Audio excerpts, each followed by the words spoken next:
ilmu Pranoto Mongso itu juga bukan karena saya ngerti Pak Harto, ya enggak. Cuman ketika saya ngobrol sama Pak Harto, saya melihat ada 2 poin itu yang paling menjadi landasan dia di dalam memerintah.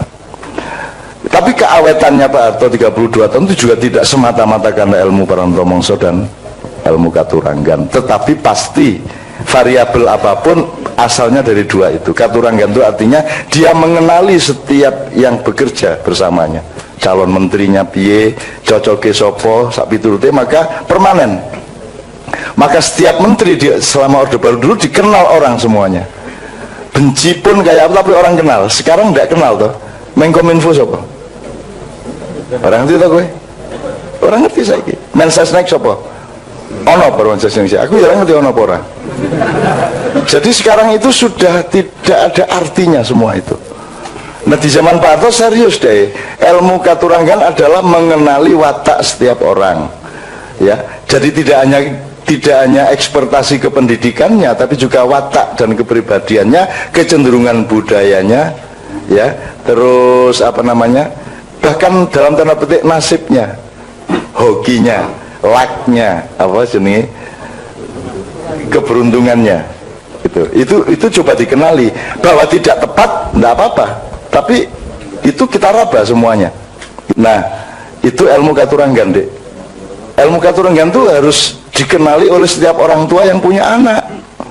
Anakmu bukan anakmu, kata Khalil Gibran, Khalil Gibran, ya Pak ya. Khalil Gibran, mergo kowe macane saka bahasa Inggris diterjemahke, akhirnya kowe Khalil Gibran to. Wong Inggris ki jan kualik-walik. Khalil Kahlil. Ada petinju kickboxer namanya Ngimbi gitu ya, dari Nigeria. Penyiar mesti Negimbi ngono kae, Negimbi. Walah Ngimbi. Negimbi ora iso deh. Jadi mesti diwolak-walik itu Khalil Gibran. Jadi anakmu itu adalah ciptaan Allah dan Allah punya konsep tentang anakmu. Itu namanya Katuranggan. Nah, anakmu sendiri cari siapa dia, maka dia meneliti lingkungannya, meneliti dirinya, dia bercermin, ya, dia lihat dirinya, lihat lingkungannya, lihat dirinya, terus menerus berdialektika. Nah dia bercermin mencari dirinya sendiri. Jadi anak itu meneliti dirinya, karena dulu dia punya perjanjian sama Allah, ya, sebelum lahir gini, begitu lahir dia dibikin lupa menurut Sabrang. Nah maka begitu bayi lahir dia mulai meneliti, mengenali, oh ini ibunya, oh ini udara, oh ini panas, oh ini dingin, dan seterusnya. Itu namanya ilmu Katuranggan, mengenali diri. Nah orang tua jangan mendidik anaknya seolah-olah dia adalah miliknya dan menjadi bagian dari obsesi orang tua. Nanti kalah hebat dari aslinya loh. Kalau anakmu itu ayam, jangan dibebek-bebekkan karena kebetulan yang populer bebek, kan gitu. Maka anakmu kamu rubah jadi bebek. Jadi pendidikan di dunia ini memang gitu. Jagung di kacang-kacang ke, kacang di jagung-jagung ke, bahkan kabeh dadekke sak jenis. Cita-citanya sama, ya toh. Fakultas yang populer apa, yang paling laku apa, itu kan menunjukkan bahwa orang tua yang punya anak itu yang mengatur anaknya dan mencetak anaknya sesuai dengan obsesi atau nafsunya orang tua. Fuad itu orang yang betul-betul orang duwe iki lah, orang duwe ambisi dadi dekan iki ya sendelik. Ojo ngerti aku, ojo ngerti ibu dan keluarga. Dan setelah jadi dekan selesai baru saya tahu dia jadi dekan. Ini pokoknya wong anu iki, wong rada jin lah, atau delik-delik gitu ya. Nah gini teman sekalian, Kiai Kanjeng keliling ke 5 provinsi atau 6 provinsi ya di Mesir. Ketika kami sampai ke Ismailia, kan pokoknya yang memberi pengantarnya Cak Fuad, yang memimpin acara Cak Fuad. Karena saya kan tidak begitu bisa bahasa Arab karena saya lebih pintar bahasa Inggris. Kalau pas di Arab ngomong begitu, kalau pas di Inggris saya balik. Saya lebih pintar bahasa Arab daripada bahasa Inggris kan gitu. Nah, begitu selesai di tengah-tengah acara, Gubernur Ismailia itu naik panggung langsung dan minta mikrofon dan langsung mengumumkan, saudara, saya minta besok semua aparat yang mengurusi pendidikan kumpul di kantor gubernur, karena saya malam ini merasa malu. Saya orang Arab dia bilang. Kita semua orang Arab dan kita kalah bahasa Arabnya dengan tamu kita dari Indonesia yang dimaksud Cak Fuad. Padahal tamu kita itu tidak pernah sekolah di Arab. Jadi mulai besok kita harus mengadili diri kita sendiri. Kenapa kita kok kalah bahasa Arabnya? Karena orang Mesir kan terbiasa Arab Amiyah. Sementara Cak Fuad kan tidak ngerti Amiyah. Amiyah itu Arab pasaran. Tuh. Nah, Arabnya Cak Fuad Arab Fuskah gitu ya. Jadi ini contoh aja. Jadi sekarang untuk mengetahui seberapa tingkat dalam tanda petik penguasaan Cak Fuad kepada bahasa Arab itu Anda lihat saya aja. Aku iki sing cetha orang iso bahasa Arab di pesantren mingrong tahun seprapat diusir, dan itu belum sampai balaghah, belum sampai apa-apa, cuman ngapalin mahfudhot sama hadis beberapa dan mutolaah dasar dah. Tapi saya kan actingnya seperti bisa bahasa Arab, Mas. Kan seolah-olah saya itu paham bahasa Arab. Itu karena saya dekat Cak Fuad, itu masalahnya. Jadi pokoknya kerungu-kerungu ngene tak pamer arek-arek peti karo aku semua. Lumayan gitu. Nah, saya dengan kemampuan teaternya kan bisa acting ning ngarepmu koyo aku ngerti-ngerti ngono kae. Yang penting tidak salah kan gitu. Gitu. Itu satu. Jadi saya bersyukur dan saya gembira sekali Cak Fuad dihibur Allah keliling dunia terus menerus, dan ini baru aja dari Kuala Lumpur, dari Spanyol, dari Swiss, dari mana-mana lah wes. Iki Cak Fuad iki ngalahno presiden sesuai iki nang luar negeri terus ya apa ceritanya gitu. Dan tidak pernah laporan Cak Fuad itu, tidak pernah bangga ke luar negeri, tidak pernah bilang di sini saya acara begini, tidak tahu. Jadi mak iya iki bingung. Cak sampean mbok ngekei apa lah, di sana ada ini, ada di sini mbok gitu loh, supaya bisa diketahui oleh teman-teman mak iya di web apa di mana gitu. Cak Fuad tidak pernah, dia juga tidak merasa bahwa itu penting gitu kan, enggak. Jadi Cak Fuad ini melaku menurut, dan pedoman beliau kan angka 7 karena lahirnya tanggal 7 bulan 7 tahun 47 kan gitu. Maka Cak Fuad itu selalu merasa aku pitu ae, gak usah 8, gak masalah, pitu ae lah. Jadi sedemikian rupa tawaduknya Cak Fuad terhadap Allah dan terhadap hidupnya sendiri, sehingga wes lah ngono-ngono wae. Sementara kan kalau saya ke Amerika kan langsung pasang status sedang sarapan sama Obama. Wah, gitu. Ada temannya Cak Fuad yang tiap hari ganti status. Ono kuwi kanjane Pak Mustafa kuwi. Puntino broadcast SMS, WA, BBM broadcast, mohon doa saya sedang makan malam dengan Raja Brunei di sini. Terus menene mohon maaf saya sedang diskusi tentang apa di Filipina. Bentino ngono kuwi. Itu sampai bosan, sampai dibales saya sedang angkringan gitu kan. Ya, Mustafa kayak entuk saya broadcast itu. Ya enggak apa-apa, tapi setiap orang kan membutuhkan kehidupan. Ada orang yang mati kalau tidak pamer apa yang dilakukannya, jadi sudah tidak apa-apa. Nah, saya jawab asbabun nuzulnya tadi Mbak ya, saya lebih tidak tahu dari Cak Fuad, tapi saya berharap itu tidak ada asbabun nuzulnya, dan saya yakin tidak ada. Yakin kan tidak salah, memastikan tidak, nah itu baru salah. Yakin kan itu, dan berharap minimum, harap salah apa aku?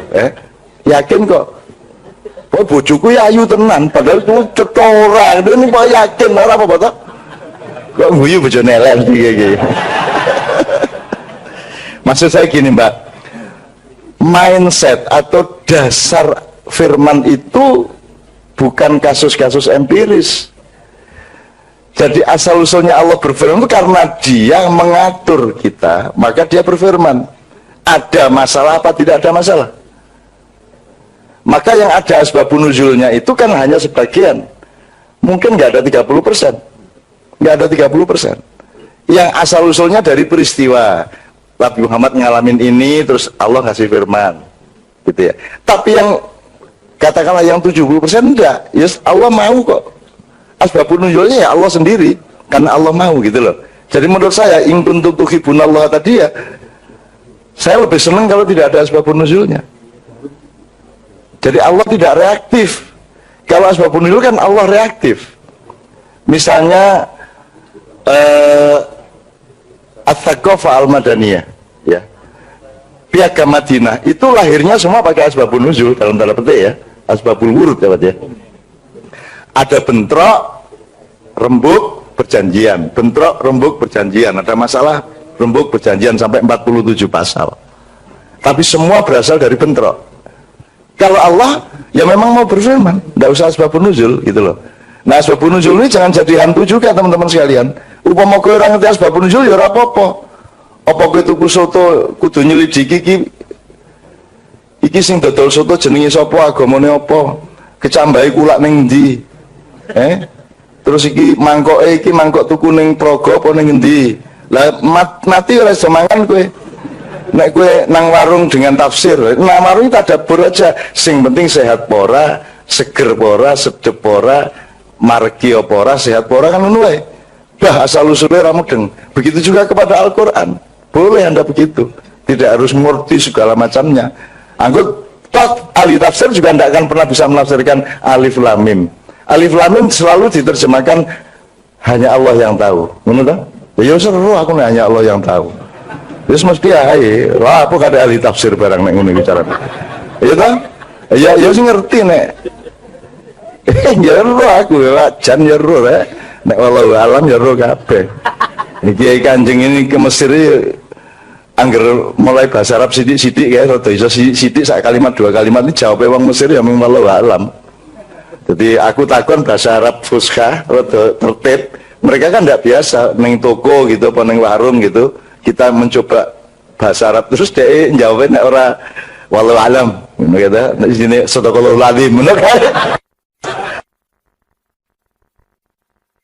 kini arep praktek bahasa Arab dijawab sadaqallahul azim gitu teman sekalian. Jadi Anda jangan pusing sama asbabun nuzul, itu urusan para ahli tafsir.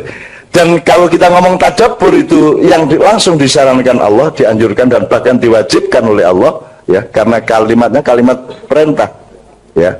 Itu tidak menghalangi proses tafsir Muzammil untuk diterbitkan ya. Karena tafsir adalah bagian yang terpenting juga dari tadabbur.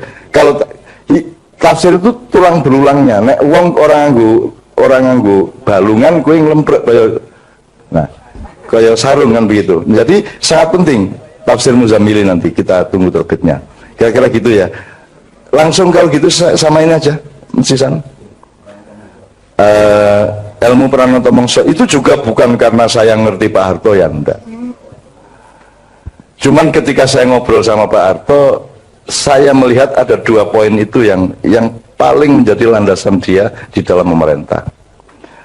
Tapi keawetannya Pak Harto 32 tahun itu juga tidak semata-mata karena ilmu Pranoto Mongso dan ilmu Katuranggan, tetapi pasti variabel apapun asalnya dari dua itu. Katuranggan itu artinya dia mengenali setiap yang bekerja bersamanya, calon menterinya piye, cocoke sopo, sak piturute, maka permanen. Maka setiap menteri dia selama Orde Baru dulu dikenal orang semuanya. Benci pun kayak apa tapi orang kenal. Sekarang tidak kenal toh. Menkominfo sopo? Orang ngerti toh gue? Orang ngerti saiki. Mensesnek sopo? Ono baru Mensesnek. Aku jarang ngerti ono orang. Jadi sekarang itu sudah tidak ada artinya semua itu. Nah di zaman Pak Harto serius deh. Ilmu Katuranggan adalah mengenali watak setiap orang. Ya. Jadi tidak hanya ekspertasi kependidikannya, tapi juga watak dan kepribadiannya, kecenderungan budayanya, ya, terus apa namanya, bahkan dalam tanda petik nasibnya, hokinya, lucknya, apa jenis, keberuntungannya, itu coba dikenali bahwa tidak tepat, tidak apa-apa, tapi itu kita raba semuanya, gitu loh. Kan ono wong sing ada orang yang pintar matematik tapi tidak suka, maka dia pergi ke yang lain. Ada orang yang suka matematik tapi dia tidak berbakat matematik. Itu salah satu ujian Allah dan kemesraan Allah dengan kita. Maka kita jangan pusing-pusing juga, gitu loh. Maksud saya, ya sudah ngikut aja, ya sudah ngikut. Anak saya pintar matematika, nomor 1 di sekolahnya, tetapi dia tidak begitu kerasan. Kalau dia diikutkan lomba, dia selalu berdoa mudah-mudahan tidak usah menang ya, gitu. Apa nek menang, wongku repot, wongku nang kota madya baru kui provinsi nasional, wah repot itu nanti. Malah ngono kuwi. Iya aku. Jadi aku arep bangga sithik ngono ra iso. Siapa ranking 1? Aku takon, kalau bisa jangan saya lah. Menungguin jawab ya anakku. Coba kan, nomor 1 saya, lah jadi wong tua ya sok-sok pengen bangga-bangga sidik. Tapi saya juga senang dengan jawaban itu. Ternyata dia berdaulat atas kehidupannya. Ternyata dia mengatur dirinya. Dia tidak terikat oleh menjadi menang atau menjadi kalah. Gitu loh. Jadi rasa tak wurui ternyata wis ngono kuwi anakku. Gitu. Jadi nek selalu ngaku bodoh, selalu ngaku nggak ngerti dan seterusnya gitu. Nah, itu ilmu katuranggan, Dek. Ilmu katuranggan itu harus dikenali oleh setiap orang tua yang punya anak. Anakmu bukan anakmu, kata Khalil Gibran, Khalil Gibran ya, Pak ya. Khalil Gibran, mergo kowe macane saka bahasa Inggris diterjemahke, akhirnya kowe Khalil Gibran ngono to. Wong Inggris ki jan kualik-walik. Khalil Khalil. Ada petinju kickboxer namanya Ngimbi gitu ya, dari Nigeria. Penyiar mesti Ngimbi ngono kae, Ngimbi. Walah Ngimbi. Ngimbi ora iso deh. Jadi mesti diwolak-walik itu Khalil Gibran. Jadi anakmu itu adalah ciptaan Allah dan Allah punya konsep tentang anakmu. Itu namanya katuranggan. Nah, anakmu sendiri cari siapa dia. Maka dia meneliti lingkungannya, meneliti dirinya. Dia bercermin, ya. Dia lihat dirinya, lihat lingkungannya, lihat dirinya, terus menerus berdialektika. Nah, dia bercermin mencari dirinya sendiri. Jadi anak itu meneliti dirinya. Karena dulu dia punya perjanjian sama Allah, ya sebelum lahir gini. Begitu lahir dia dibikin lupa menurut Sabrang. Nah, maka begitu bayi lahir dia mulai meneliti, mengenali. Oh ini ibunya, oh ini udara, oh ini panas, oh ini dingin, dan seterusnya. Itu namanya ilmu katuranggan. Mengenali diri. Nah, orang tua jangan mendidik anaknya seolah-olah dia adalah miliknya dan menjadi bagian dari obsesi orang tua. Nanti kalah hebat dari aslinya loh. Kalau anakmu itu ayam, jangan dibebek-bebekkan. Karena kebetulan yang populer bebek. Kan gitu. Maka anakmu kamu rubah jadi bebek. Jadi pendidikan di dunia ini memang gitu. Jagung dikacang-kacangke, kacang dijagung-jagungke, bahkan kabeh dadekke sak jenis. Cita-citanya sama, ya toh. Fakultas yang populer apa, yang paling laku apa, itu kan menunjukkan bahwa orang tua yang punya anak itu yang mengatur anaknya dan mencetak anaknya sesuai dengan obsesi atau nafsunya orang tua. Jadi delok diamati ya rek kita diopo ya opo. Termasuk banyak orang sudah mulai mengeluh kok anak cak nun sing wedok ora jilbaban. Gitu kan. Kowe engko kaget dhewe lho suatu hari. Wis tau kowe kita nang wae. Mbak Novia itu ketika kawin sama saya 2 tahun juga tidak jilbaban dan saya tidak pernah menyentuh. Menyentuh, ya menyentuh lah. Maksud saya tidak pernah ngomongin soal itu. Nggak pernah saya, nggak pernah menyuruh dia berjilbab. Karena saya tidak mau dia berjilbab karena saya tidak mau berjilbab karena teman-temannya, saya tidak mau dia berjilbab karena yang bukan Allah. Yang penting saya proses, saya dorong terus uluhiyah di dalam dirinya, dialektika dengan Allah, itu saya proses terus, sampai akhirnya dia pasti punya cita-cita sendiri, cuman dia butuh proses budaya, butuh momentum hidayah, butuh tahap-tahap, dimana dia akan, kalau sudah mengambil keputusan, dia akan mantap, semantap-mantapnya. Yang begitu. Setelah 2 tahun Mbak Novia baru pakai jilbab. 2 tahun dan saya tidak pernah. Ketika dia pakai jilbab saya juga tenang aja, enggak pakai saya juga tenang aja. Biarin aja. Wong dia urusan sama Allah kok, sendiri kok, enggak sama saya kok gitu. Bahwa aku dionanake wong yang mengurangi dosa seperti Gus Dur tadi tuh. Kalau belok sedikit ke Gus Dur, teman-teman sekalian, saya bersyukur bahwa saya itu orang yang mungkin sangat lemah ya dibanding Gus Dur. Gus Dur orang yang sangat kuat. Saya itu orang lemah. Hati saya lemah gitu ya. Jadi saya tidak kuat menanggung seperti yang ditanggung oleh Gus Dur. Gus Dur itu tidak hanya difitnah orang, tapi dibesar-besarkan melebihi dirinya. Gitu loh. Jadi kasihan juga sama Gus Dur saya. Jadi kudu ngono kuwi ning kok konok-konok ke. Ini tak buka oke banget jane. Mesake jane Gus Dur. Jadi aku sering sowan. Gus sakno sampean niku Gus ngono. Dia digedek-gedek kira karu-karuan. Sudahlah, orang itu tidak ada gede, tidak ada kecil. Semono ya, semono ora masalah, dan itu tidak berarti Anda lebih kecil dari orang lain. Itu loh. Ulo sawa karo ular kobra ya dhewe-dhewe, orang njur kok bandingke. Orang njur nek wedhus kalah gede karo gajah. Ya ora gajah ya semono kuwi, wedhus ya semono kuwi. Wong kowe laler sama macan aja menang laler kok. Aja njur bagusi kowe dadi macan, aku macan, nah iki dileboni laler muter. Aku ingin nangkep laler siji ora iso. Ayo nek ono kapan-kapan perlombaan po. Kontes menangkap lalat, mesti ono pemenangnya tuh. Ngene syaratnya nganggo lonetik ngene iki. Nek orang lalat anu wis nyamuk apa lemut nyamuk set ngene. Karena saya melihat pertunjukan itu dulu, saya pernah melihat pertunjukan kakek saya yang dari ibu itu nyekeli lamuk ini, tes kena ngene, apa tenan. Nganti saiki aku ngene gak kena, malah kena anune bojoku. Alah. Yesus. Betul. Aku ngomong saru tapi hasilnya seneng banget. Yang penting apa yang keluar dari dubur atau dari knalpot itu yang menunjukkan mesin itu sehat apa tidak. Oke ya. Terus ilmu katuranggan sudah. Terus Pranoto Mongso itu sebenarnya angon kahanan deh. Itu Mongso itu kan musim. Yang dimaksud musim itu Anda ikut musim apa Anda mengendalikan musim? Lah Pak Harto mengendalikan musim. Setiap presiden sebenarnya berada pada posisi mengendalikan musim. Dia yang bikin musim.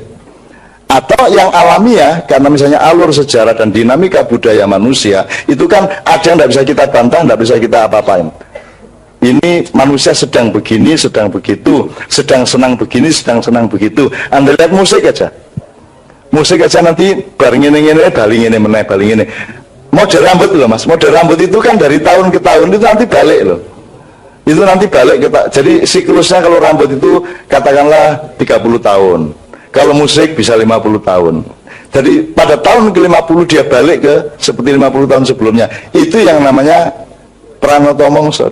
Kita mengenali siklus alam dalam kebudayaan, siklus kebudayaan di dalam politik. Nah, karena Anda harus mengambil keputusan-keputusan politik, maka Anda harus mengenali siklus budaya, siklus alam dan seterusnya. Nah, itu yang disebut Pranoto Mongso. Nah, ini tidak harus baik. Maksud saya, ilmu katuranggan bisa untuk keburukan, juga bisa untuk kebaikan. Pranoto Mongso juga bisa untuk baik, bisa untuk buruk. Sekarang ini pemegang katuranggan dan Pranoto Mongso bukan presiden.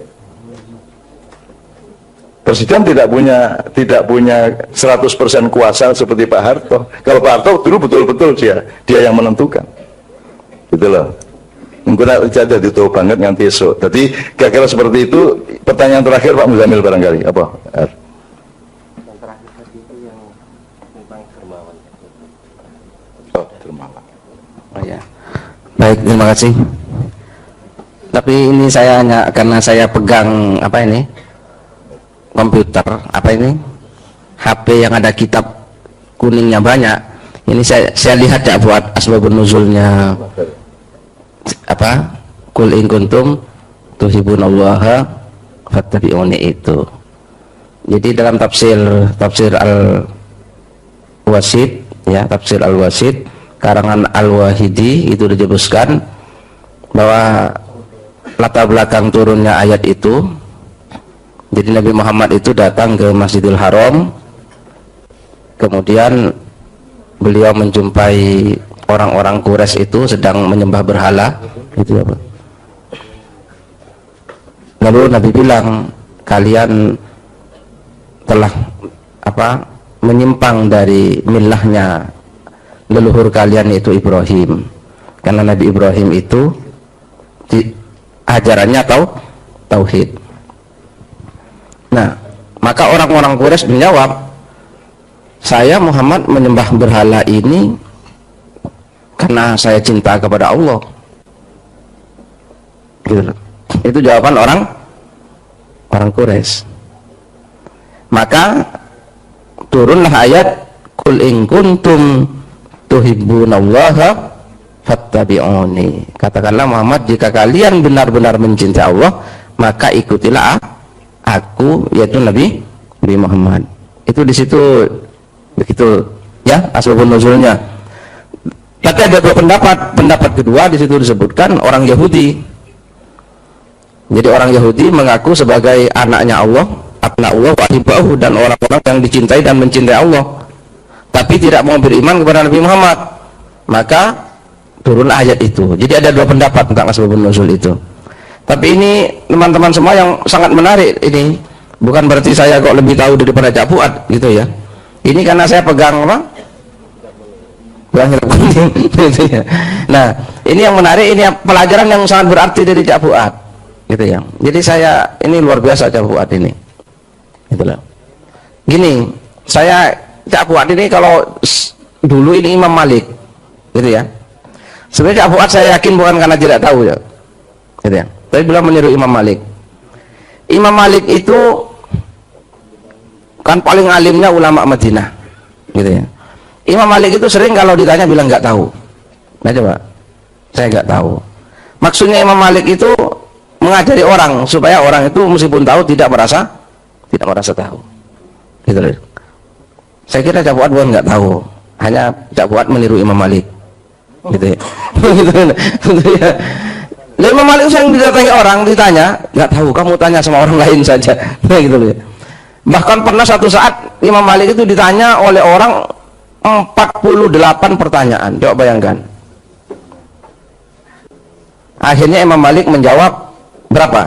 Apa dijawab semua? Ternyata yang dijawab hanya berapa? 48 ya. Yang dijawab hanya 16. Sisanya berapa? 32 Imam Malik bilang tidak tahu. Itu Imam Malik, saya tidak tahu yang 32 itu. Nah bayangkan seorang alimnya seperti Imam Malik menjawab tidak tahu. Nah itu saya kira Cak Fuad gitu ya, bukan tidak tahu beliau gitu ya, tapi meniru Imam Malik gitu ya. Dan Imam Malik seperti itu. Nah, jadi besok kalau sampai tanya sama saya jawab tidak tahu juga, berarti saya niru Imam Malik juga. Nah, Imam Malik bin Anas al-Maliki itu.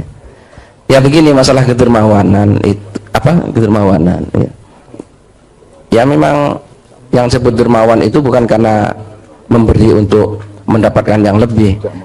Iya. Termasuk tidak apa ya, memberi kesempatan kepada orang lain, itu kedermawanan gitu ya. Al-isar, isar itu mengalah itu orang yang dermawan. Jadi kalau sampean antri gitu ya, terus karena melihat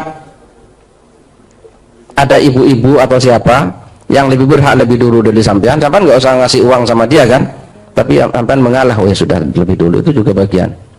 Terus sampean kalau dermawan juga kalau naik mobil pelan biar yang lain nyalip semua. Nah itu dermawan juga itu. Ini lebih terburu-buru daripada saya. Nah itu ya, itu juga dermawan. Jadi itu mengalah itu juga dermawan. Jadi tidak harus dengan memberi. Oke, kalau urusan dermawan dan sedekah Pak Mustafa orangnya gitu ya.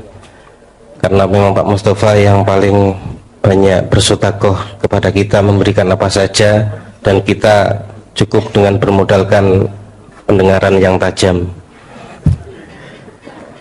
Sebelum Pak Mus, saya nyambungkan dengan beberapa diskusi teman-teman di Nahdlatul Muhammadiyin malam Kamis kemarin, diskusi yang ke-245. Ada kaitannya dengan apa yang kita perbincangkan malam hari ini. Teman-teman kemarin diskusinya tentang dilarang istiqomah di sembarang tempat gitu ya. Kita kemarin menangkap bahwa ada gejala saat ini gagal move on atau statis atau mandek itu dianggap sebagai bentuk istiqomah gitu. Sehingga yang seharusnya bukan harga mati diharga matikan, yang seharusnya itu bisa lebih dinamis dan menemukan bentuk baru yang lebih tepat justru dimampatkan atau dimandekkan gitu. Teman-teman kemarin menyimpulkan bahwa jalan yang dirintis atau dibuat oleh para pendahulu kita atau para ulama, entah para leluhur dan lain sebagainya untuk menuju ke Allah itu sudah diketahui dan dipelajari oleh musuh-musuh Islam, sehingga di sepanjang jalan itu dipasang jebakan-jebakan, dibuat jalan-jalan palsu, sehingga kita kesulitan untuk menemukan jalan yang sesungguhnya dibuat itu. Maka disitulah yang disebut dengan istiqomah untuk tetap berijtihad.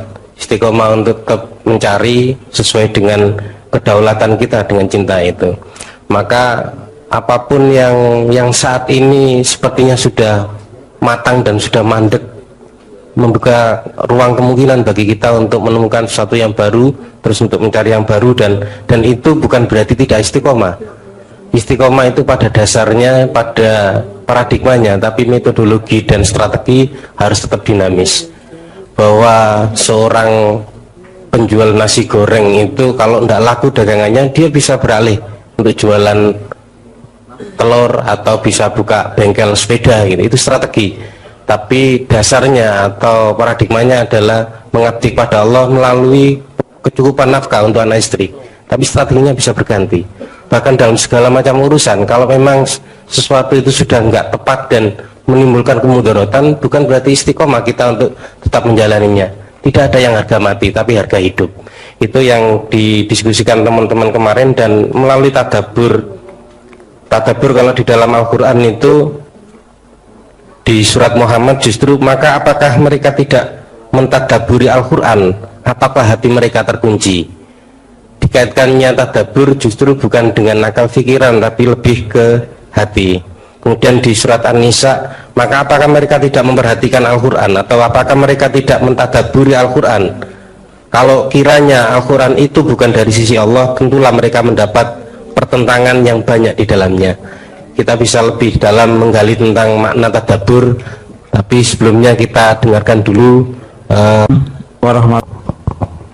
Oke teman-teman sekalian, Cak Fuad sama saya tadi benar-benar tidak tahu, bukan karena bergaya Imam Malik ya. Jadi, dan tidak ada masalah, tidak tahu itu tidak ada masalah. Kalau tahu itu tidak usah bangga, dan tidak tahu tidak usah minder. Kabeh wong ono ngertine, ono orang ngertine. Jadi kita tetap seimbang-seimbang saja. Dan Cak Fuad tidak sedang menerapkan itu apa metode akhlak ya, pendidikan akhlaknya Imam Malik. Kan kalau Imam Malik itu kita anggap itu yang terbaik, berarti Imam Syafi'i jadi jelek kan gitu. Karena Imam Syafi'i kan ngasih tahu terus, jawab terus gitu. Jadi semua itu kita hormati, kita semua apa namanya, kita tadaburi. Kita tadaburi artinya pokoknya semua bermanfaat untuk kita, apa saja. Teman-teman sekalian, saya bilang sama Mas Haryanto, kita ini sedang berada pada situasi agak salah tingkah saya ini, dalam arti Allah ini memberi rahmat ilmu yang luar biasa kepada Ma'iyah, dan beberapa bulan terakhir itu progresi hidayah Allah itu luar biasa, kita bikin kita kewalahan. Kalau istilahnya Mas Haryanto, iki orang mengadus iki diancup-ancup nenggali gitu. Jadi kita itu habis-habisan. Saya tidak melihat itu sebagai kebanggaan Ma'iyah dan kita. Saya melihat itu sebagai tanda bahwa insya Allah akan diselamatkan kok oleh Allah. Segala macam yang kita cemaskan di luar Ma'iyah itu insya Allah kok enggak akan terjadi kok seperti yang kita cemaskan, enggak kok. Wis to engko ono dalane dhewe, dan rahasia Allah ini kan pelan-pelan juga akan beliau kuatkan. Jadi Bapak sekalian, ibu-ibu, anak-anakku semua, cucu-cucu, mari kita terus bertadabbur dan melakukan setiap kali itu kepekaan dan kesadaran untuk terus-menerus mengambil manfaat dan mensyukuri.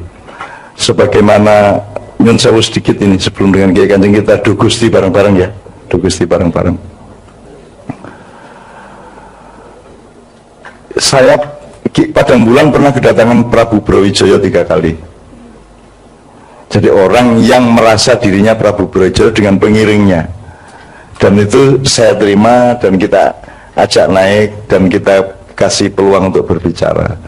Saya dapat tamu di Katipiro macam-macam. Jadi saya cuma melihatnya begini, semua orang itu penuh cinta kepada bangsanya, kepada rakyatnya, terus mereka mencari cara untuk ikut menyelamatkannya gitu. Kalau kita ngomong kedermawanan, saya melihat Ma'iyah ini sedekah untuk Indonesia. Sebab kita kan tidak punya kewajiban. Kalau zakat wajib, sholat 5 waktu wajib, tapi ini sholat sunat toh.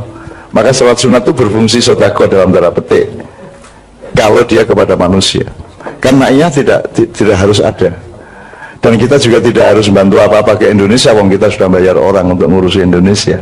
Nah, kita kan tidak ikut bertanggung jawab secara hukum matrik 5-nya Islam itu. Tapi kita mau melakukan seperti ini. Bahkan yang berkewajiban sendiri tidak pernah berinteraksi dengan rakyat seperti ini. Padahal dia dibayar untuk itu, tapi tidak pernah. Dan alhamdulillah ini merupakan sodako kita. Markis Kudro itu bagi saya sodakonya luar biasa. Kedaulatan dan kemandiriannya luar biasa, karena sampai hari ini saya belum pernah datang ke sana dan mereka tidak tergantung sama saya. Bahkan yang masih baru seperti Juguran Syafaat saya pernah datang sekali, tapi ke Markis Kudro saya belum pernah toh. Belum ya Mas? Iya, belum pernah. Dan Anda tidak peduli saya datang apa tidak, karena Anda mengerti apa yang seharusnya dan apa yang tidak harus, kan begitu.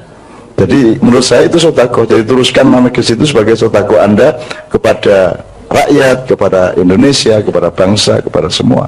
Sebab Anda tidak berkewajiban, dan nilai Anda bermarkis Kudro itu lebih tinggi daripada orang bikin parpol yang dikasih biaya pemerintah, yang tujuannya juga mengambil dan meminta. Sementara Ma'iyah itu tidak pernah ngambil apa-apa, tidak pernah minta apa-apa, tidak pernah nuntut apa-apa. Dan itu juga yang disebut Mas Haryanto tadi, itu sebuah jenis sodako.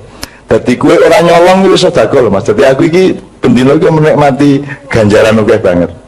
Turu ya untuk ganjaran rasanya hatiku loh ya, muka-muka bener. Kok lagi maya ini Jakarta do nyolong aku turu ya. Apa itu gue? Jadi tidak apa-apa, tidak ngapa-ngapain pun kita bersodako sebenarnya. Kalau kita perluas makna sodako itu. Jadi bukan hanya memberi, tidak mengambil itu pun sodako. Gue iso nyolong ora kok colong. Ya. Mungkin itu bukan sodako, tapi posisi seperti sodako. Saya tidak pernah memakai akses saya, hak saya, eksistensi saya tidak pernah saya pakai. Semua tidak saya pakai. Saya tidak minta, tidak tagih, tidak ambil, gitu. Jadi teman-teman sekalian, mudah-mudahan Allah memuliakan Anda semua. Dan yang terpenting bukan Anda menjadi mulia, yang terpenting adalah anak-anakmu akan dimuliakan Allah. Anak-anakmu akan dimudahkan oleh Allah hidupnya. Cucu-cucumu akan diberkahi oleh Allah. Dan itu sebenarnya cita-cita yang utama dibanding cita-cita kita mengenai diri kita sendiri. Kalau kita kan tidak penting-penting amat. Nah, anakmu kan penting banget, putumu penting banget. Jadi mudah-mudahan ono bocah SMP kelas 1 melu Ma'iyah nganti jam 4 itu muga-muga sesuk ya sabar karo gurune, sebab dhek mesti cerdas terus kepingin bantah terus, ora aja bantah-bantah. Wis ora apa-apa, selesaikan sekolah sebaik-baiknya dan patulah kepada guru selama di sekolahan, bahwa gue bantah engko nek wis bar sekolah wae. Selama sekolah taatlah, enggak apa-apa sampai Anda jadi sarjana, supaya ibu Anda senang, bapak Anda senang. Tidak usah menerapkan semua kehebatan Anda di kampus, karena kampus itu tempat bukan untuk mencari ilmu, tetapi tempat untuk menyenangkan orang tua Anda. Ngono ceritane ngono iku. Ngono nek aku jadi ben cepet lulus kowe iki. Itu. Oke, teman-teman sekalian, Cak Fuad sama saya tadi benar-benar tidak tahu, bukan karena bergaya Imam Malik ya. Jadi, dan tidak ada masalah, tidak tahu itu tidak ada masalah. Kalau tahu itu tidak usah bangga, dan tidak tahu tidak usah minder. Kabeh wong ono ngertine, ono ora ngertine. Jadi kita tetap seimbang-seimbang saja. Dan Cak Fuad tidak sedang menerapkan itu apa metode akhlak ya, pendidikan akhlaknya Imam Malik. Kan kalau Imam Malik itu kita anggap itu yang terbaik, berarti Imam Syafi'i jadi jelek kan gitu. Karena Imam Syafi'i kan ngasih tahu terus, jawab terus gitu. Jadi semua itu kita hormati, kita semua apa namanya, kita tadaburi. Kita tadaburi artinya pokoknya semua bermanfaat untuk kita apa saja. Teman-teman sekalian, saya bilang sama Mas Haryanto, kita ini sedang berada pada situasi agak salah tingkah saya ini, dalam arti Allah ini memberi rahmat ilmu yang luar biasa kepada Ma'iyah, dan beberapa bulan terakhir itu progresi hidayah Allah itu luar biasa, kita bikin kita kewalahan. Kalau istilahnya Mas Haryanto, iki orang mengadus iki diancup-ancup neng kali gitu. Jadi kita itu habis-habisan. Saya tidak melihat itu sebagai kebanggaan Ma'iyah dan kita. Saya melihat itu sebagai tanda bahwa insya Allah akan diselamatkan kok oleh Allah. Segala macam yang kita cemaskan di luar Ma'iyah itu insya Allah kok enggak akan terjadi kok seperti yang kita cemaskan, enggak kok. Wis to engko ono dalane dhewe, dan rahasia Allah ini kan pelan-pelan juga akan beliau kuatkan. Jadi bapak sekalian, ibu-ibu, anak-anakku semua, cucu-cucu, mari kita terus bertadabbur dan melakukan setiap kali itu kepekaan dan kesadaran untuk terus-menerus mengambil manfaat dan mensyukuri. Sebagaimana nyun sewu sedikit ini sebelum dengan Kiai Kanjeng kita du Gusti bareng-bareng ya, du Gusti bareng-bareng. Saya Padang Bulan pernah kedatangan Prabu Brawijaya 3 kali. Jadi orang yang merasa dirinya Prabu Brawijaya dengan pengiringnya, dan itu saya terima dan kita ajak naik dan kita kasih peluang untuk berbicara. Saya dapat tamu di Gadibiro macam-macam. Jadi saya cuma melihatnya begini, semua orang itu penuh cinta kepada bangsanya, kepada rakyatnya. Terus mereka mencari cara untuk ikut menyelamatkannya. Gitu. Kalau kita ngomong kedermawanan, saya melihat maknya ini sedekah untuk Indonesia. Sebab kita kan tidak punya kewajiban. Kalau zakat wajib, sholat 5 waktu wajib, tapi ini sholat sunat toh. Maka sholat sunat itu berfungsi sedekah dalam tanda petik kalau dia kepada manusia. Karena maknya sama Pak Harto, saya melihat ada 2 poin itu yang paling menjadi landasan dia di dalam memerintah. Tapi keawetannya Pak Harto 32 tahun itu juga tidak semata-mata karena ilmu Paranto Mongso dan ilmu Katuranggan, tetapi pasti variabel apapun asalnya dari 2 itu. Katuranggan itu artinya dia mengenali setiap yang bekerja bersamanya, calon menterinya piye, cocoke sopo, sak piturute, maka permanen. Maka setiap menteri selama Orde Baru dulu dikenal orang semuanya. Benci pun kayak apa tapi orang kenal. Sekarang tidak kenal toh. Menkominfo sopo? Orang ngerti toh gue? Orang ngerti saiki. Mensesnek sopo? Ono Mensesnek. Aku jarang ngerti ono ora. Jadi sekarang itu sudah tidak ada artinya semua itu. Nah di zaman Pak Harto serius deh. Ilmu Katuranggan adalah mengenali watak setiap orang. Ya, jadi tidak hanya ekspertasi kependidikannya, tapi juga watak dan kepribadiannya, kecenderungan budayanya, ya, terus apa namanya, bahkan dalam tanda petik nasibnya, hokinya, lucknya, apa jenis, keberuntungannya, itu coba dikenali. Bahwa tidak tepat, tidak apa-apa, tapi itu kita raba semuanya, gitu loh. Kan ono wong sing, ada orang yang pintar matematik tapi tidak suka, maka dia pergi ke yang lain. Ada orang yang suka matematik tapi dia tidak berbakat matematik. Itu salah satu ujian Allah dan kemesraan Allah dengan kita. Maka kita jangan pusing-pusing juga, gitu loh. Maksud saya, ya sudah ngikut aja, ya sudah ngikut. Anak saya pintar matematika, nomor 1 di sekolahnya, tetapi dia tidak begitu kerasan. Kalau dia diikutkan lomba, dia selalu berdoa mudah-mudahan tidak usah menang ya, gitu. Apa nek menang, wongku repot, wongku nang kota Madya, baru kui provinsi nasional, wah repot itu nanti. Malah ngono kuwi. Iya aku. Jadi aku arep bangga sithik ngono ra iso.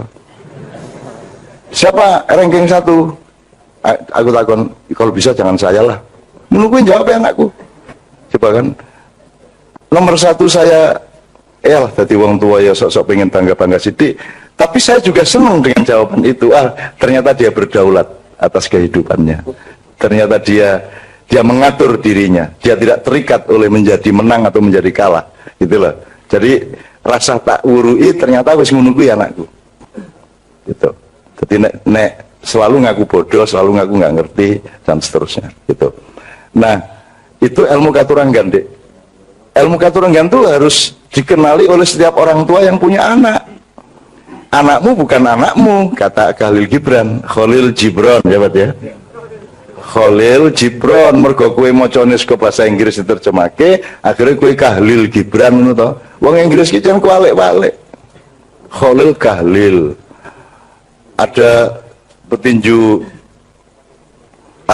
kickboxer namanya Ngimbi, gitu ya, dari Nigeria. Penyiar mesti negimbi, ngono kae, negimbi, walah ngimbi, negimbi ora iso deh, jadi mesti diwolak-walik itu Khalil Gibran.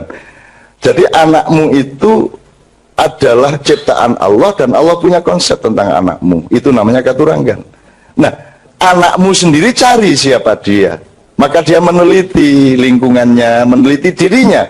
Dia bercermin, ya. Dia lihat dirinya, lihat lingkungannya, lihat dirinya, terus menerus berdialektika. Nah, dia bercermin mencari dirinya sendiri. Jadi anak itu meneliti dirinya. Karena dulu dia punya perjanjian sama Allah, ya, sebelum lahir gini. Begitu lahir dia dibikin lupa menurut Sabra. Nah, maka begitu bayi lahir dia mulai meneliti, mengenali, oh ini ibunya, oh ini udara, oh ini panas, oh ini dingin, dan seterusnya. Itu namanya ilmu katurangga, mengenali diri. Nah, orang tua jangan mendidik anaknya seolah-olah dia adalah miliknya dan menjadi bagian dari obsesi orang tua. Nanti kalah hebat dari aslinya loh. Kalau anakmu itu ayam, jangan dibebek-bebekkan, karena kebetulan yang populer bebek, kan gitu. Maka anakmu kamu rubah jadi bebek. Jadi pendidikan di dunia ini memang gitu. Jagung di kacang-kacang ke, kacang di jagung-jagung ke, bahkan kabeh dadeke sak jenis. Cita-citanya sama, ya toh. Fakultas yang populer apa, yang paling laku apa, itu kan menunjukkan bahwa orang tua yang punya anak itu yang mengatur anaknya dan mencetak anaknya sesuai dengan obsesi atau nafsunya orang tua. Gitu delok dia mati ya rek kita diopo ya opo. Termasuk banyak orang sudah mulai mengeluh kok anake cak nun sing wedok ora jilbaban. Gitu kan. Kowe engko kaget dhewe lho suatu hari. Wis to kowe tenang wae. Mbak Novia itu ketika kawin sama saya 2 tahun juga tidak jilbaban dan saya tidak pernah menyentuh. Ya menyentuh lah. Maksud saya tidak pernah ngomongin soal itu. Nggak pernah saya, nggak pernah menyuruh dia berjilbab. Karena saya tidak mau dia berjilbab karena saya tidak mau berjilbab karena teman-temannya, saya tidak mau dia berjilbab karena yang bukan Allah. Yang penting saya proses, saya dorong terus uluhiyah di dalam dirinya, dialektika dengan Allah, itu saya proses terus, sampai akhirnya dia pasti punya cita-cita sendiri, cuman dia butuh proses budaya, butuh momentum hidayah, butuh tahap-tahap, dimana dia akan, kalau sudah mengambil keputusan, dia akan mantap, semantap-mantapnya, kan begitu. Setelah 2 tahun Mbak Novia baru pakai jilbab, 2 tahun, dan saya tidak pernah, ketika dia pakai jilbab, saya juga tenang aja, enggak pakai saya juga tenang aja, biarin aja. Wong dia urusan sama Allah kok, sendiri kok, enggak sama saya kok, gitu. Bahwa aku dionanake wong, yang mengurangi dosa seperti Gus Dur tadi tuh. Kalau belok sedikit ke Gus Dur, teman-teman sekalian, saya bersyukur bahwa saya itu orang yang mungkin sangat lemah ya dibanding Gus Dur. Gus Dur orang yang sangat kuat, saya itu orang lemah, hati saya lemah gitu ya. Jadi saya tidak kuat menanggung seperti yang ditanggung oleh Gus Dur. Gus Dur itu tidak hanya difitnah orang, tapi dibesar-besarkan melebihi dirinya, gitu loh. Jadi kasihan juga sama Gus Dur saya. Dan ini kudu menunggu ini kok konok-konok ke, ini tak buka oke banget jane. Mesake jane Gus Dur, jadi aku sering sowan. Gosakno sampean niku gosang. Dia pasti gede-gede kira karu-karuan. Sudahlah, orang itu tidak ada gede, tidak ada kecil. Semono ya, semono ora masalah, dan itu tidak berarti Anda lebih kecil dari orang lain. Itu loh. Ulo sawo karo ural kobra ya dewe-dewe, orang njur kok bandingke. Orang njur nek wedhus kalah gede karo gajah. Ya ora gajah ya semono kuwi wedhus.